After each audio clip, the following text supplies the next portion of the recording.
الرجیم بسم اللہ الرحمن الرحیم الحمد للہ رب العالمین وصلی اللہ علی محمد وآلہ الطاہرین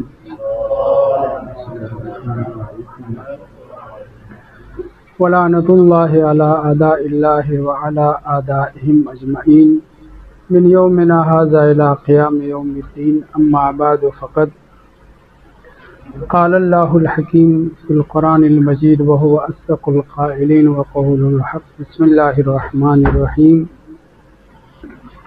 ان علینا للہدی۔ بحث عدل میں یوں تو کئی چیزیں مفصل بیان کرنے والی ہیں، ان میں سے ایک ہدایت اور گمراہی اور دوسرے سعادت اور شقاوت ہے۔ ان دونوں پہلو پر جہاں تک گفتگو ہو سکے گی کریں گے۔ پہلی بات تو یہ ہے کہ ہدایت اللہ کا یہ کام ہے، اس نے چونکہ مخلوقات کو خلق کیا ہے تو پہلی ذمہ داری از راہ لطف خدا کی ہے کہ وہ بندوں کی ہدایت کرے اور ان کے ہدایت کے اسباب فراہم کرے۔ اب چاہے وہ خود یعنی تخلیقاً و تکویناً انسان کو اور مخلوقات کو ہدایت یافتہ بنائے، یا کچھ ایسے اسباب فراہم کرے، انبیاء کو بھیجے، کتابیں نازل کرے، یا انبیاء اور کتابوں کو اگر نہیں بھیج رہا ہے تو ایسی انسانوں کو مخلوقات کو سوجھ بوجھ اور عقل و خرد عطا کرے کہ وہ ہمیشہ راہ راست پر چلیں۔ خداوند متعال ظلم بھی نہیں کرتا اور اپنے سے ظلم کی نفی کو قرآن مجید میں بار بار اس نے ذکر کیا ہے۔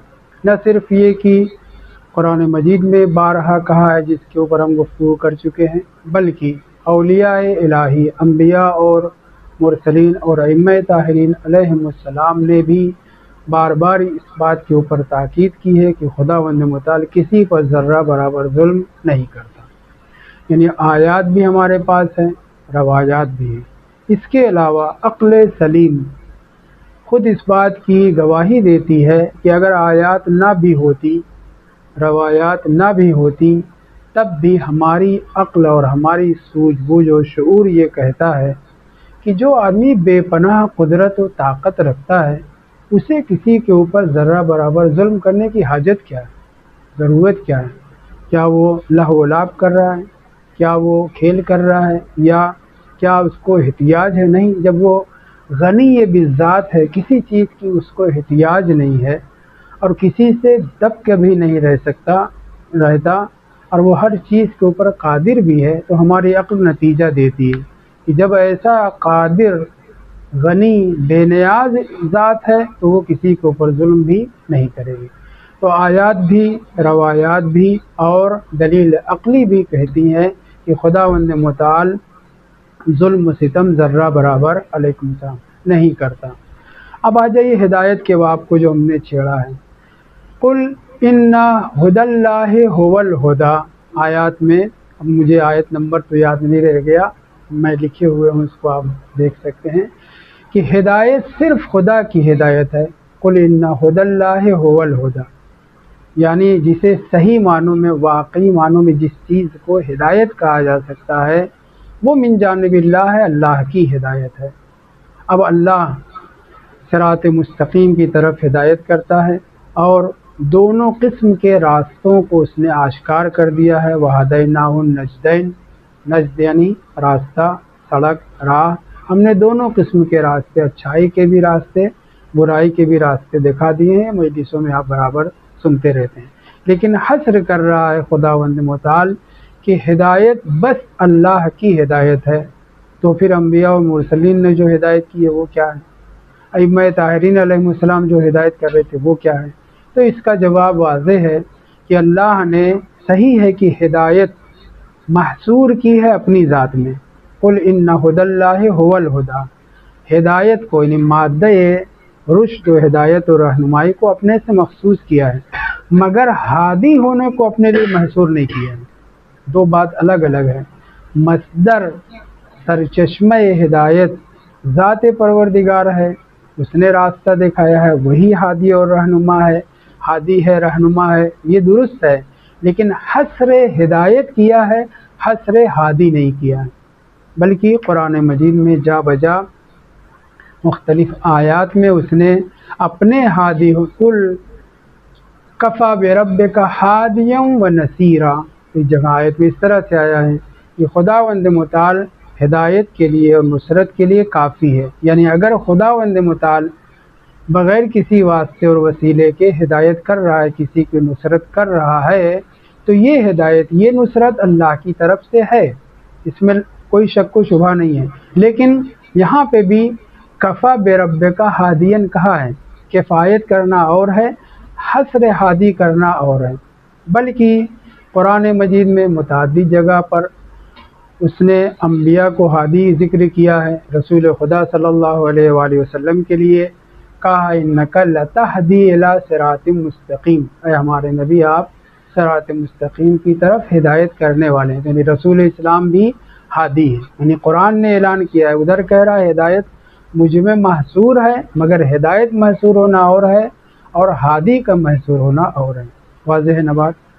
تو انک لتہدی الی صراط مستقیم، اے ہمارے نبی آپ صراط مستقیم کی طرف ہدایت کرنے والے ہیں، ہدایت کرتے ہیں۔ یہ ایک ہدایت کرنے والا غیر اللہ ہے، مگر اللہ کے حکم سے۔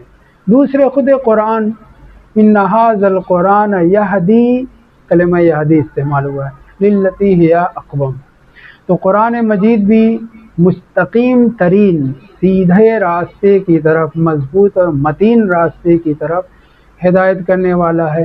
تو اگر ہدایت کا فاعل محصور ذات پروردگار میں ہوتا تو قرآن کے لیے یہ نہ کہا جاتا ان ھذا القرآن یہدی للتی ہی اقوم۔ یہ ہو گئی دو بات۔ تیسرے، غیر رسول اسلام، غیر قرآن بھی قرآن مجید میں رہنما اور ہادی کے طور پر متعارف کرائے گئے ہیں۔ وجعلناہم ائمۃ یہدون بامرنا، ہم نے کچھ ایسے ائمہ قرار دیے ہیں۔ دو آیت ہے، ایک وجعلنا منہم ائمۃ ہے، یہاں پہ وجعلناہم ائمۃ ہے، دونوں میں فرق ہے، ایک میں ہے لما صبروا، دوسرے میں اس قید کے بغیر ہے۔ بہرحال تو آیت کیا کہہ رہی ہے کہ ہم نے کچھ ایسے ائمہ قرار دیے ہیں جو ہدایت کرتے ہیں ہمارے دستور اور ہمارے حکم سے، یعنی ان کی ہدایت بھی غیر اللہ کی بظاہر ہدایت ہے، چونکہ ہمارے امر سے کر رہے ہیں لہذا ہماری ہدایت ہے، یعنی انبیاء کی، مرسلین کی، قرآن مجید کی ہدایت، رسول اسلام کی ہدایت اور ائمہ طاہرین علیہم السلام کی ہدایت اگرچہ غیر اللہ کی ہدایت ہے، مگر وہ کیا ہے؟ ہدایت الہی ہے۔ کیوں؟ اس لیے کہ امر الہی سے ہے، تو اللہ جو ہدایت کرتا ہے وہ ڈائریکٹ آ کر کے کان پکڑ کے ہم کو سیدھے راستے پہ نہیں لگاتا، بلکہ وہ انبیاء اور مرسلین کتابوں کے ذریعے سے، آسمانی جو پیغامات اس نے انبیاء کے ذریعے سے بھیجے ہیں وہ ہماری ہدایت کے لیے ہیں، اور انبیاء کے ساتھ ساتھ ائمہ طاہرین علیہم السلام بھی ہادی ہیں۔ اور یہیں سے علیکم السلام یہ ایک بات واضح ہو جاتی ہے جس کے اوپر میں زور دے رہا ہوں کہ معصومین علیہم السلام سے، ائمہ طاہرین سے صادر ہونے والے تمام دستور، تمام اوامر، تمام احکامات کوئی ایک بھی ہدایت سے خالی نہیں ہے، یعنی وہ چھوٹی سے چھوٹی بات کی طرف علیکم السلام اگر ہماری رہنمائی کر رہے ہیں، علیکم السلام، چھوٹی سے چھوٹی بات کی طرف، چیز کی طرف اگر ہماری رہنمائی کر رہے ہیں، بڑی سے بڑی چیز کی طرف ہماری رہنمائی کر رہے ہیں، یہ سب کیا ہے؟ قل ان، علیکم السلام، ان ھدی اللہ ھو الھدی، خدا نے ہدایت کو حصر کر دیا اپنے میں، تو اب یہ جو معصومین علیہ السلام ہدایت کر رہے ہیں یہ کیا ہے؟ یہ بھی محصور ہے، یعنی خدا کے حکم سے، اس کے دستور سے جو احکام یہ صادر کر رہے ہیں۔ کسی سے کہہ رہے ہیں کہ اگر 2 مرتبہ سے زیادہ تم نے پانی ڈالا وضو میں، تمہارا وضو بھی صحیح نہیں ہے، تمہاری نماز بھی صحیح نہیں ہے۔ اور داؤد ضربی بغداد سے اٹھ کر کے آ رہے ہیں، امام سے کہنے اگر 3 مرتبہ سے کم اگر تم نے ہاتھ پہ پانی ڈالا، چہرے پہ پانی ڈالا، تو تمہارا وضو بھی صحیح ہے، تمہاری نماز بھی گئی۔ تو اب یہ جو امام 2 طریقے کا حکم دے رہے ہیں، کیسے دے رہے ہیں؟ بِأَمْرِنَا وَجَعَلْنَاهُمْ أَئِمَّةً يَهْدُونَ بِأَمْرِنَا، اس کا مطلب یہ ہے کہ لوح محفوظ پہ 2 مرتبہ بھی وضو لکھا ہوا ہے. ہم آپ جانتے ہیں ہمیں 2 سے زیادہ نہیں کرنے کی اجازت ہے. اور 3 مرتبہ بھی پانی ڈالنا لکھا ہوا ہے، مگر کس کے لیے؟ جو حالت تقیہ میں، وہ بھی حکم خدا ہے، یہ بھی حکم خدا ہے. مجتہد بعض روایات اور آیات کی روشنی میں 1 مرتبہ حکم دے رہا ہے تسبیحات 4 کا پڑھنے کا، مثلا تیسری اور چوتھی رکعت میں. دوسرا مجتہد اس کا علم، اس کا اجتہاد، اس کی روایات کی روشنی میں اس نتیجے تک پہنچا ہے کہ 2 مرتبہ، کوئی پہنچا ہے 3 مرتبہ. اب یہ لوح محفوظ پہ ہے یا نہیں ہے یہ بعد میں پتہ چلے گا. ابھی جو مجتہد نے حکم دیا ہے جس کے اندر شرائط جامع الشرائط مجتہد، اس کو ماننا ہمارے اوپر واجب ہے. اس کا امر وراد علیہ کراد علینا، اس کی تردید ہماری تردید ہے، معصومین کی تردید ہے، اور معصومین کی تردید خدا کی تردید ہے، خدا کی تردید حد شرک میں ہے. خیر، تو امام معصوم کسی سے کہہ رہے ہیں 2 مرتبہ پانی ڈالو، کسی سے کہہ رہے ہیں 3 مرتبہ پانی ڈالو. ہر سال کہہ رہے ہیں کہ مثلا کل عید ہے، عید مناؤ. ایک سال یہ کہہ رہے ہیں نہیں دیکھو جا کر کے دربار میں دیکھ کر کے وہ کل عید منا رہے ہیں یا روزہ رکھ رہے ہیں. وہ بھی حکم خدا ہے. یہ کیوں؟ بے امرنا، کیونکہ یہ ہمارے امر سے حکم صادر کر رہے ہیں. معصومین علیہ السلام نے خود فرمایا ہے التقیۃ دینی و دین و آبائی، یہ قابل بحث نہیں ہے، یعنی یہ واضح چیز ہے. تو معصومین کا دستور جیسا بھی چھوٹا بڑا صادر ہوا ہو، قرآن نے حصر کر دیا ہدایت الہی کو اپنی ذات سے، لہذا معصومین بھی امر خدا سے ہدایت کرتے ہیں. جو بھی حکم دیتے ہیں وہ ہمارے لیے سر تسلیم خم کرنے کے علاوہ کوئی چارہ نہیں. اس سلسلے میں اور بھی باتیں ہیں انشاءاللہ آئندہ. جو ہماری دوسری گفتگو ہے اس کے اوپر توجہ کریے. حضرت امام محمد باقر علیہ السلام ایک اپنی مفصل حدیث میں جسے بہار کی 44ویں جلد میں ذکر کیا علامہ مجلسی نے، اور اس حدیث کے بعد فقرے میں پہلے بیان کر چکا ہوں، لیکن چونکہ ہماری بحث عدل اور سعادت و شقاوت سے تعلق رکھتی ہے یہ روایت، اس لیے میں دوبارہ ذکر کر رہا ہوں. وہ یہ ہے ان ایوب علیہ السلام ابتلیا بلا ذنب 7 سنین، پہلے 7 سنین ہے، بلا ذنب بعد میں ہے. حضرت ایوب نبی علیہ السلام تھے، امام ان کے اوپر درود و سلام بھیج رہے ہیں، ان ایوب علیہ السلام کہہ رہے ہیں، اور پھر کہہ رہے ہیں ابتلیا 7 سنین، 7 سال تک مبتلا بلا رہے، بلا ذنب، بغیر کسی گناہ کے. یہ ہو گیا صغرا، یہ ہو گیا ایک شخص کے بارے میں گفتگو. کبرا وَإِنَّ الْأَنْبِيَاءَ لا یذنبون، انبیاء گناہ نہیں کرتے، لأنہم معصومون مطہرون، واو کے بغیر، واو نہیں ہے. بعض نے کہیں کہیں ممکن ہے واو بھی ہو دکھائی پڑے، لیکن یہاں پہ روایت جو ہے اس میں واو بھی نہیں ہے. یعنی کیا؟ اور انبیاء گناہ نہیں کرتے، کیوں؟ لأنہم معصومون مطہرون، کیونکہ وہ صاحبان عصمت و طہارت ہوتے ہیں. ولا یزیغون، اصل وہ لغزش بھی نہیں کرتے. زیغ یعنی کیا؟ پھسل جانا، لغزش کرنا، راستے سے ہٹ جانا، کجرو ہو جانا. یہ امام باقر علیہ السلام کا ارشاد ہے، اور کلی طور پر امام نے سیدھے صاف لفظوں میں کہہ دیا لأنہم معصومون مطہرون، کیونکہ انبیاء معصوم اور مطہر ہوتے ہیں، صاحبان عصمت و طہارت ہوتے ہیں. اور اس کے بعد امام فرماتے ہیں ولا یذنبون صغیرۃ ذنبا صغیرا او کبیرا، وہ کوئی بھی چھوٹا بڑا گناہ نہیں کرتے. ایک مرتبہ کہہ چکے امام لا یذنبون، لیکن اس کے باوجود تاکید کر رہے ہیں امام باقر علیہ السلام کہ انبیاء کوئی چھوٹا سے چھوٹا گناہ انجام نہیں دیتے، صغیرہ بھی انجام نہیں دیتے. ترک اولا کی بات نہیں ہو رہی ہے، گناہ صغیرہ کی بات ہو رہی. انبیاء علی الاطلاق حضرت آدم سے شروع کریے ہمارے نبی تک، یہ سب کے سب لا یذنبون ذنبا صغیرا ولا کبیرا، نہ چھوٹا نہ بڑا گناہ. تو یہ ہم آپ ایمان رکھیں، ہم آپ تو مانتے ہیں، لیکن اس کے باوجود اپنے دل کو مطمئن کرنے کے لیے ضروری ہوتا ہے کہ بعض چیزیں اس کے اوپر تاکید کی جائے. حضرت آدم نے کوئی گناہ نہیں کیا، گناہ صغیرہ بھی نہیں کیا. حضرت نوح، حضرت ایوب، جس نبی کے سلسلے میں کوئی بھی آپ کو کوئی لچک نظر آئے روایات میں، اس روایت معصوم علیہ السلام کے اوپر توجہ کریں۔ امام فرماتے ہیں انبیاء اصلاً لا ذنبا صغیرا ولا کبیرا، کوئی چھوٹا یا کوئی بڑا گناہ نہیں کرتے۔ صحابی نے پوچھ لیا تو یہ جو حضرت ایوب علیہ السلام 7 سال تک مبتلا عذاب رہے، اللہ عذاب کے بجائے بلا کہیں، مبتلا بلا کہیں، کیونکہ امام نے بھی ابتلیا کا لفظ استعمال کیا ہے، تو یہ کیا تھا؟ امام نے کہا بلا ذنب، کوئی گناہ ان سے صادر نہیں ہوا تھا۔ اور یہ جو ہم مختلف کتابوں میں پڑھتے ہیں اور سنا بھی ہوگا آپ نے کہ ان کا ایسی بیماری کی چہرہ بگڑ گیا تھا، لوگوں کو وحشت ہوتی تھی، بیماری میں اتنا مواد بہتا تھا، خون بہتا تھا، پیپ بہتا تھا، اور لوگ ان سے بھاگتے تھے، یہاں تک کہ بعض روایت میں یہاں تک ذکر ہوا ہے کہ بعض زخموں میں کیڑے پڑ گئے تھے۔ اور یہ تو خطرناک چیز اور بھی ذکر ہوئی ہے، کیڑے اگر گر جاتے تھے تو اسے اٹھا کر کے اس زخم پہ ڈال دے کہ تمہیں مقرر کیا گیا مجھے اذیت پہنچانے کے لیے، تم کیوں بھاگ رہے ہو، کیوں، چلو آؤ واپس آؤ۔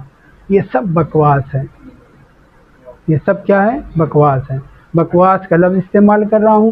اگر ہماری کتابوں میں بھی اس طرح کے چیزیں ذکر ہوئی ہیں تو آپ اس سے دھوکے میں نہ آئیں۔ عصمت کے خلاف، اور مومنین ہو یا غیر مومن، کسی کو انبیاء سے کسی وجہ سے نفرت ہو، وہ نفرت کی چیز انبیاء کے اندر شکل و صورت کے اعتبار سے بھی نہیں ہو سکتی۔ اسی لیے امام باقر علیہ السلام کے میں کلمات یہاں پہ دہرانا چاہتا ہوں، توجہ سنیں کہ یہ جو 7 سال تک حضرت ایوب علیہ السلام ہم زیارت کرنے کے لیے جاتے ہیں، وہاں پہ یہ ذہن میں رہے کبھی بھی انہوں نے کوئی چھوٹا سے چھوٹا بھی گناہ نہیں کیا، لأنہم معصومون مطہرون۔ اب وہ فقرات کیا ہے؟ لم تنتن لہو جسم، ان کا جسم سے میں کبھی بدبو پیدا نہیں ہوئی۔ جناب ایوب علیہ السلام کے جسم میں کوئی ایسی بیماری نہیں ہوئی جس کی وجہ سے ان کے جسم سے بدبو آئے، نتن کہتے ہیں بدبودار شے کو۔ لم تنتن لہو، ایک کلمہ کچھ اور میں دیکھ کر کے بتاؤں زیادہ بہتر، صلی اللہ علیہ محمد والے محمد۔ لم تنتن لہو رائحہ، ان کے جسم سے کبھی بدبو نہیں آئی، کبھی ان کے جسم میں بدبو پیدا نہیں ہوئی۔ انبیاء علیہ السلام کے جسم پر میں مجلس میں پڑھ چکا ہوں، انبیاء علیہ السلام کے جسم پر مکھی تک نہیں بیٹھ سکتی، مکھیاں نہیں بیٹھتی تھی۔ معصومین علیہ السلام میں ائمہ طاہرین علیہ السلام کے جسم کے اوپر کبھی مکھیاں نہیں بیٹھی، کیونکہ مکھیاں کہاں بیٹھتی ہیں؟ کتے کسے بھونکتے ہیں؟ چھوڑیں، ہوا کی طرف میں چلا جاؤں گا۔ دوسرا فقرہ، ولا قبحت لہو صورہ، جناب ایوب کی بیماری کے باوجود، ابتلا ہونے کے باوجود، لا قبحت لہو صورہ، ان کی شکل و صورت کبھی نہیں ہوئی، جیسے خوبصورت تھے ویسے ہی خوبصورت تھے، اور بہت خوبصورت تھے۔ حضرت ایوب علیہ السلام بہت خوبصورت بھی تھے۔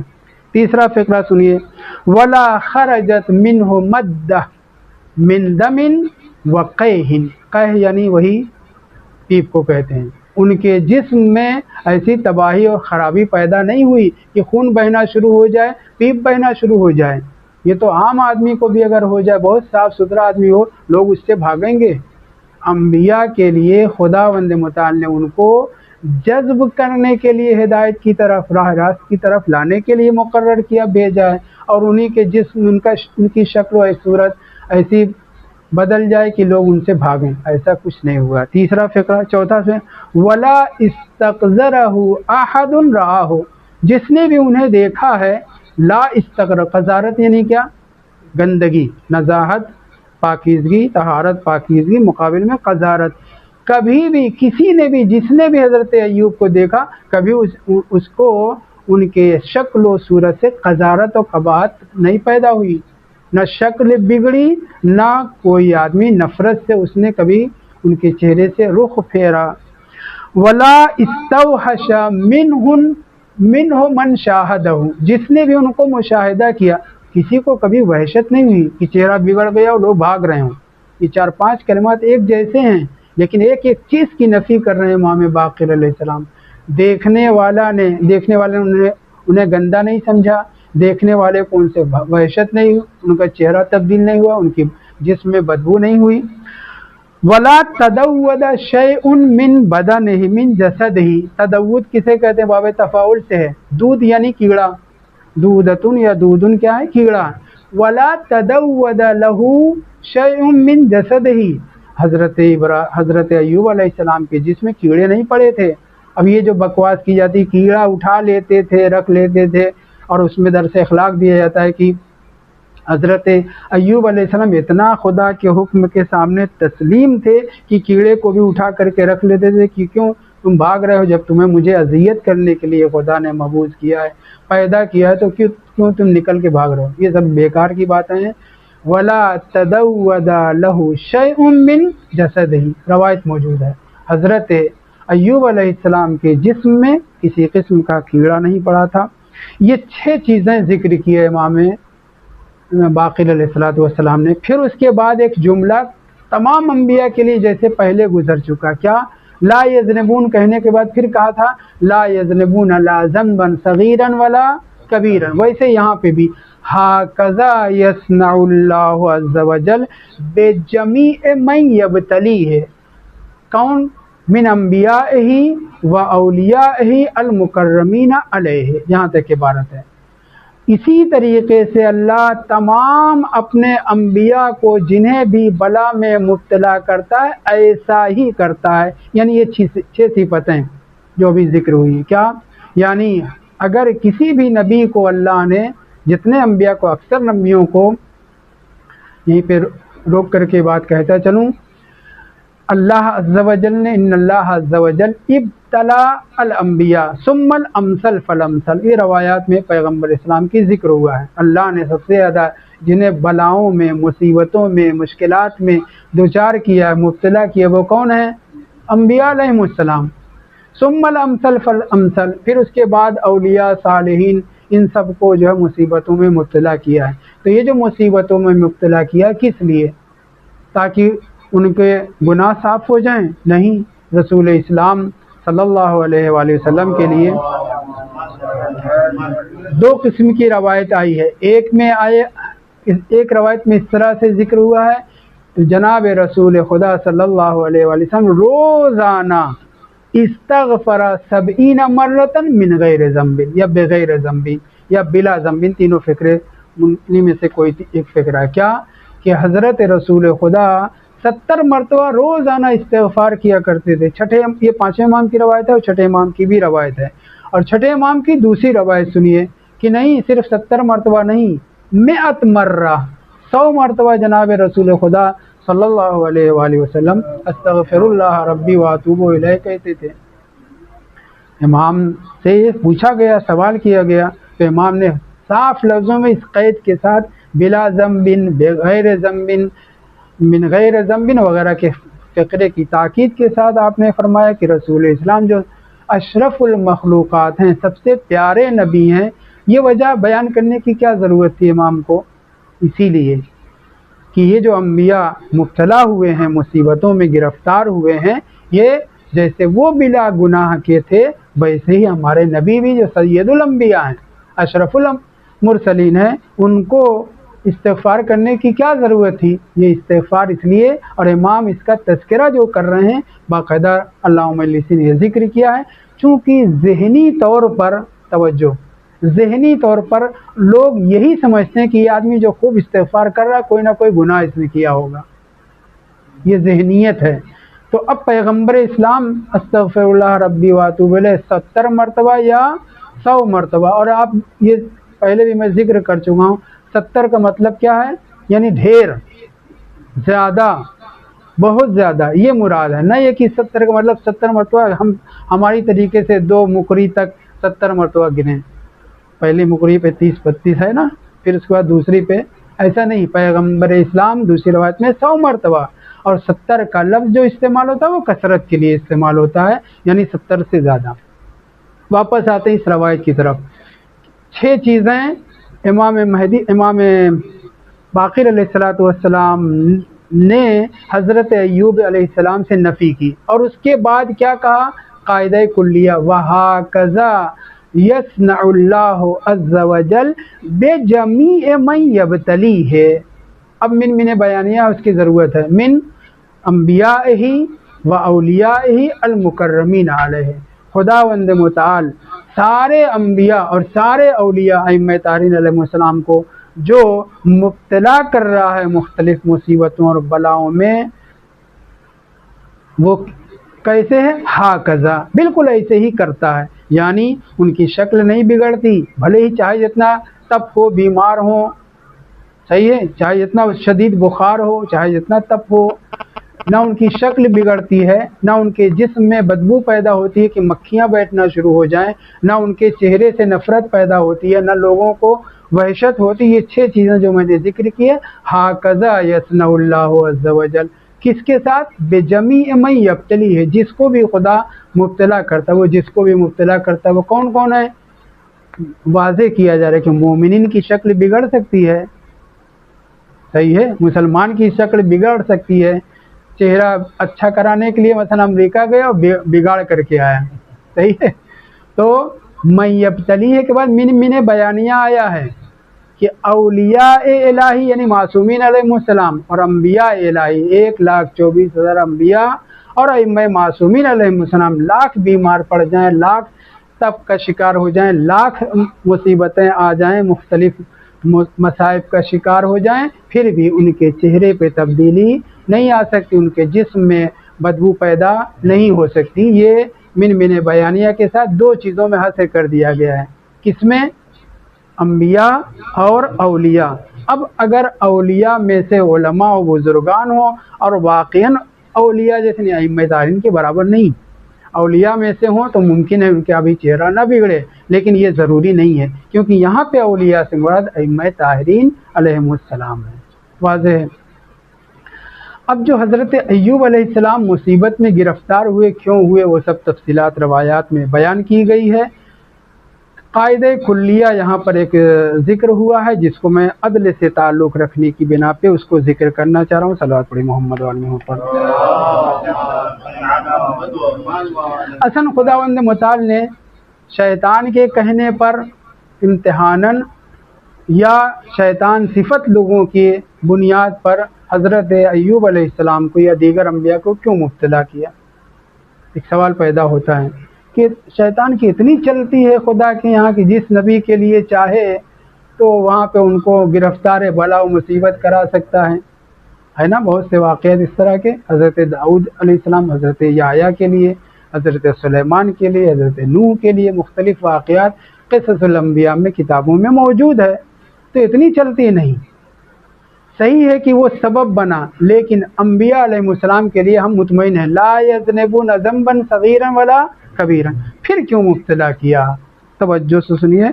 انما حصر کر رہے ہیں امام باقر علیہ السلام، انما ابتلاہ اللہ عز وجل بالبلاء العظیم. حضرت ایوب علیہ السلام چھوٹی سی معمولی سے بلا میں مبتلا نہیں ہوئے تھے، بہت بڑی مصیبت میں گرفتار ہوئے تھے. سارے بیٹے مر گئے، سارے جانور مر گئے، ان کے کھانے پینے کے ہماری زبان میں محاورتاً لالے پڑ گئے. حضرت یوسف کی اولاد میں سے جو ان کی زوجہ تھیں وہ بہت خوبصورت تھیں، ان کے بال اس قدر قیمتی تھے. ساری خواتین اب تو فیشن بن گیا، کاٹ کر کے بیچتی ہیں، لیکن حضرت یوسف علیہ السلام کی اولاد میں سے تھیں. اللہ بلا فصل تھیں یا کتنے فاصلے سے میں نہیں جانتا، روایت میں کہیں میں نے اس کا تذکرہ بھی کسی کتاب میں کیا ہے.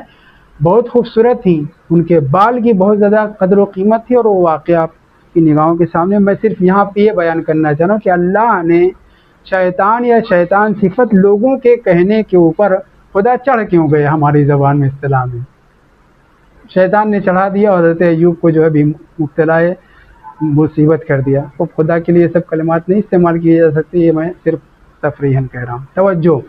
امام باقر علیہ السلام حصر کر رہے ہیں کہ اللہ نے حضرت ایوب علیہ السلام کو بالبلاء العظیم بہت بڑی مصیبت میں گرفتار کیا. اب اس کے بعد ڈیش وہ مصیبتیں بیان کرنے کی ضرورت نہیں ہے، صرف یہ مقصد ہے اللہ یدعو لہ الربوبیہ. حضرت ایوب علیہ السلام بلا مقایسہ، بلا کہتے ہیں لا مناقشہ فی المثال، جیسے فرعون جیسے نمرود، جیسے بڑے بڑے شداد وغیرہ، خوب مال و دولت، اڈانی امبانی اس زمانے کے سمجھ لیجئے۔ حضرت ایوب علیہ السلام بے پناہ نعمتوں والے تھے، اللہ نے انہیں خوب نوازا تھا، اولاد بھی، کھیت وغیرہ بھی، پھل فروٹ بھی، اور حضرت یوسف کی اولاد میں سے زوجہ ملی ہے۔ خلاصہ کلام اللہ نے انہیں بہت نوازا تھا، اس قدر نوازنے کے بعد ڈر تھا کس چیز کا؟ کہ اگر یہ مبتلا مصیبت نہ کیے گئے، اللہ یدعو لہ الربوبیہ، کہیں انہیں پروردگار نہ مان لیں، رب نہ مان لیں۔ تو ایک وجہ ہمیں پتہ چلی، کیا؟ کہ اللہ نے حضرت ایوب علیہ السلام کو کسی کے کہنے پر نہیں، بلکہ پھر میرا دل چاہتا ہے تفریحاً کہوں، اپنی ربوبیت بچانے کے لیے حضرت ایوب کو مبتلا مصیبت کر دیا۔ ایسے ہی تفریحاً کہہ رہا ہوں، لِأَلَّا يَدْعُ، امام کہہ رہے ہیں لِأَلَّا يَدْعُ لَهُ الرُّبُوبِيَّہ، اتنے زیادہ مال و دولت و خوبصورتی و پھل فروٹ، درخت، جانور، مویشی اس قدر تھے کہ خطرہ تھا کہ حضرت ایوب کی ان نعمتوں کو دیکھ کر کے لوگ ان کے لیے ربوبیت کا دعویٰ نہ کر دیں۔ اللہ نے ان کو مبتلا کیا بالبلاء العظیم، یہ ایک وجہ۔ دوسری وجہ سنیے،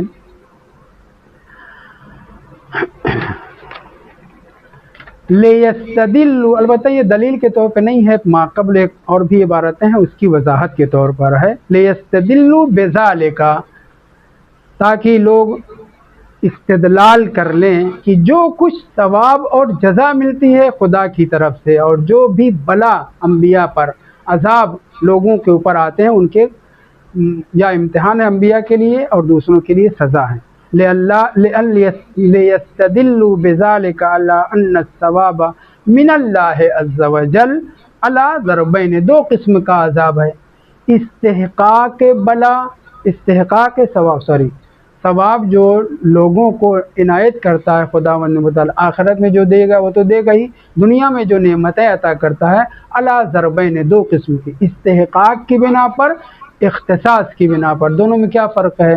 استحقاق یہ کہ آپ کو ذمہ داری دی گئی، آپ نے اس ذمہ داری کو بڑے اچھے انداز سے نبھایا، اور آپ کو اب اس ذمہ داری کے بدلے میں اجر و ثواب دے، اسے کیا کہیں گے؟ یہ استحقاق کی بنیاد پر آپ نے عبادت کی، آپ نے اعمال انجام دیے، دنیا میں کچھ جزا دے، آخرت میں خداوند متعال بے پناہ جزا دے گا، یہ استحقاق۔ اور اختصاص کیا ہے؟ اللہ کا لطف ہے، اللہ کا کرم ہے۔ حضرت ایوب علیہ السلام نے کوئی ایسا کام نہیں کیا تھا کہ اللہ نے انہیں خوب نواز دیا تھا، بلکہ اختصاص، بعض انبیاء کو اللہ نے اپنے فضل و کرم سے، حضرت سلیمان کو نبی، سب سے بڑے نبی ہمارے نبی کو پوری دنیا کا مالک بنانا چاہیے تھا، ہے کہ نہیں؟ سوال پیدا ہوتا ہے نا کہ حضرت سلیمان کو پوری دنیا کی حکومت دے دی۔ حضرت سلیمان کے ساتھ اور ان کے باپ کے ساتھ ایک اور پہلو تھا، کیا؟ انہیں اجازت دے دی اپنے علم سے فیصلہ کرنے کی، رسول خدا سید المرسلین کو اپنے علم سے فیصلہ کرنے کی اجازت نہیں ہے۔ دو آپس میں لڑ گئے، ایک حقدار ہے، ایک ناحق ہے، ناحق کے ساتھ گواہ ہیں، سچے پکے صحابی دو گواہ ہیں، فیصلہ کس کے حق میں رسول خدا کریں گے؟ اپنے علم کی بنیاد پہ اگر کرنا ہوتا تو جو مستحق ہے اس کا، لیکن بینہ کی بنیاد پر فیصلہ کرنا ہے تو وہ ناحق ہے، وہ جائے ناحق۔ پیغمبر معمور ہیں، انبیاء ائمہ طاہرین معمور ہیں کہ جو بینہ سے ثابت ہو رہا ہے اس کے مطابق فیصلہ کریں۔ یہ ایک بحث اختلافی ہے جس کو میں یہیں چھیڑ کر کے چھوڑ رہا ہوں، بات واضح ہوئی یا نہیں؟ پیغمبر معمور ہیں بینے کے، دو عادل گواہ کے، ائمہ طاہرین بھی اسی طریقے سے، خوب حکومت نہیں ملی ظاہری طور پہ اس کے حساب سے۔ خیر میں واپس آؤں تو دوسری وجہ، ثواب، نعمتیں خداوند متعال کبھی دیتا ہے استحقاق کی بنیاد پر، کبھی دیتا اپنے فضل و کرم کی بنیاد پر۔ نمرود و شداد اور حامان و فرعون اور یہ قارون کو بھی نوازا، اور حضرت سلیمان، حضرت داؤد، حضرت ایوب علیہ السلام کو بھی خوب نوازا، پوری دنیا کا بادشاہ بنا دیا۔ مگر جو سید الانبیاء ہے وہ کہتا ہوا نظر، الفقر و فخری، اتنا خوب تفصیل میں جانے کی ضرورت نہیں، واپس آتے ہیں۔ تیسری وجہ جو ذکر ہوئی ہے، وَلِيَعْلَمُوا، تاکہ لوگوں کو، حضرت ایوب کے زمانے کے لوگوں کی بات ہو رہی، مومن اور غیر مومن سب اس میں،